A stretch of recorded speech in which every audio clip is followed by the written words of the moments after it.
K D ಮೂವಿದ hype ನೋಡ್ಕೊಂಡು ಏನು ಅನ್ಕೊಂಡಿನಿ ಅಂದ್ರೆ ಕೆ ಡಿ ಮೂವಿ ಮೊದಲನೇ ದಿನಾನ ಒಂದು 50 ಕೋಟಿಗಿಂತ ಹೆಚ್ಚು ಸಂಪಾದನೆ ಮಾಡಬಹುದು ಅನ್ನುವಂಥ ಒಂದು ಡೌಟ್ ಒಳಗಿದ್ನಿ.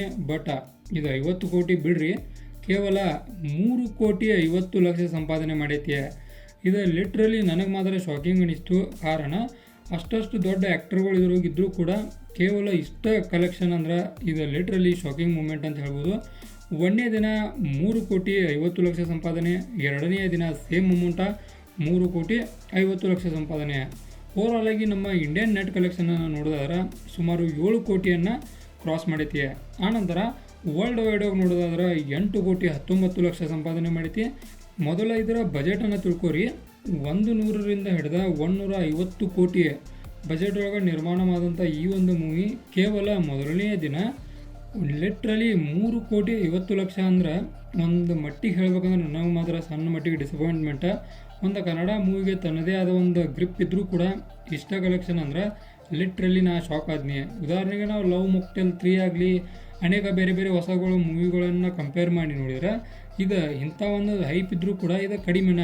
ಯಾವ ಕಾರಣಕ್ಕಂದ್ರೆ ದೊಡ್ಡ ಅನೇಕ ಆ್ಯಕ್ಟರ್ಗಳನ್ನು ನೋಡ್ತೇವೆ ನಾವು. ಧ್ರುವ ಸರ್ಜಾನಿಂದ ಹಿಡಿದು ನಮ್ಮ ಕಿಚ್ಚ ಅವರು ಕೂಡ ಲಾಸ್ಟಕ್ಕೆ ಅಂತಾರು. ಆನಂತರ ಸಂಜಯ್ ದತ್ ಅವರು, ರವಿಚಂದ್ರನ, ರಮೇಶ ಇಂಥ ಆ್ಯಕ್ಟರ್ಗಳು ಇದ್ದರೂ ಕೂಡ ಕೇವಲ 3 ಕೋಟಿಗೆ ಮೊದಲನೇ ದಿನ ಸ್ಯಾಟಿಸ್ಫ್ಯಾಕ್ಷನ್ ಆಗಬೇಕಂದ್ರೆ ಇದು ಸಣ್ಣ ಮಟ್ಟಿಗೆ ಪ್ರೇಮವ್ರಿಗೆ ಡಿಸಪಾಯಿಂಟ್ಮೆಂಟ್ ಕೂಡ ತಂದು ಕೊಟ್ಟಿರ್ತೈತಿ. ಅನೇಕ ಶೋಗಳು ಬುಕ್ ಆಗಿದ್ದು, ಒಂದು ಬುಕ್ ಆಗಿದ್ದು ಒಂದು ಶೋಗಳು ಎಲ್ಲಿಪ್ಪ ಅಂದ್ರೆ ಅದು ಬೆಂಗಳೂರೊಳಗೆ, ಆನಂತರ ಸೆಕೆಂಡ ಮೈಸೂರೊಳಗೆ ಬುಕ್ ಆಗಿದ್ದು. ಅಂದ್ರೆ ಅರೌಂಡ್ 400ಕ್ಕಿಂತ ಅಧಿಕ ಶೋಗಳು ಬೆಂಗಳೂರೊಳಗೆ ಒಂದು ಬುಕ್ ಆಗಿದ್ದು. ಅದನ್ನು ಬಿಟ್ಟು ಉಳ್ಕಿದ ಕಡೆ ನೋಡ್ರಿ ನಾವು ಎಲ್ಲ 100ಕ್ಕಿಂತ ಕಡಿಮೆ ಅದಾವು. ಇದು ಕೂಡ ಸಣ್ಣ ಮಟ್ಟಿಗೆ ಇವರ ಮೂವಿ ಮೇಕರ್ಸ್ಗೆ ಒಂದು ಡಿಸಪಾಯಿಂಟ್ಮೆಂಟ್. ಹಂಗಿದ್ರೆ ಯಾವ ಕಾರಣಕ್ಕೆ ಹಿಂಗಾಗ್ತದ? ಇದಕ್ಕೆ ಕಾರಣ ಏನಂದ್ರೆ ಒಂದು ಸ್ಟೋರಿ ಮ್ಯಾಗಿರುವಂಥ ಗ್ರಿಪ್ಪ, ಒಂದೇನು ಸ್ಟೋರಿ ಐತ್ಲ ಇದಕ್ಕೆ ಎಲ್ಲಿಂದ್ರೆ ಎಲ್ಲೆಲ್ಲಿ ಲಿಂಕ್ ಆಗೈತ್ಲ ಅದನ್ನೊಂದು ಕ್ಲಾರಿಟಿನೇ ಇಲ್ಲ.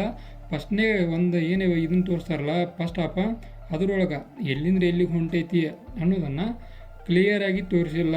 ಅದು ಕೂಡ ಇದಕ್ಕೊಂದು ಮೈನಸ್ ಪಾಯಿಂಟ. ಆನಂತರ ಮೂವಿ ನೋಡಿ ಬಂದವರೆಲ್ಲ ಹೇಳ್ತಾ ಇರೋದು ಅರ್ಥ ಆಗಲಿಲ್ಲ, ಆನಂತರ ಸರಿ ಇರಲಿಲ್ಲ, ಈ ರೀತಿಯಾದ ಫ್ಯಾಕ್ಟ್ಗಳ ಬೇರೆಯವ್ರು ಹೋಗೋರಿಗೂ ಇಂಪ್ಯಾಕ್ಟ್ ಮಾಡ್ತಾವೆ. ಆ ಕಾರಣಕ್ಕನ ಇದು ಒಂದು ಮೂವಿ ಕಲೆಕ್ಷನ್ ಡೀಟೇಲ್ಸ್ ಅಂದ್ರೆ ಬಂದ್ರೆ ಭಾಳಷ್ಟು ಕಡಿಮೆ ಸಂಪಾದನೆ ಮಾಡೈತಿ. ಓಕೆ, ಇದಾಗಿತ್ತ ಕೆ ಡಿ ಮೂವಿದ ಡೇ 1 ಡೇ 2 ಆನಂತರ ಓವರಾಲ್ ಆಗಿ ಇಲ್ಲಿವರೆಗೂ ಕಲೆಕ್ಟ್ ಮಾಡಿರುವಂಥ ಮೂವಿ ಡೀಟೇಲ್ಸ. ಇದಾದ್ರೆ ನಿಮ್ಗೆ ಇನ್ಫಾರ್ಮೇಟಿವ್ ವಿಡಿಯೋ ಬೇಕಾದ್ರೆ ಚಾನಲ್ ಸಬ್ಸ್ಕ್ರೈಬ್ ಮಾಡ್ಕೊರಿ. Video informative like ಕೊಟ್ಟುಕೊರಿ.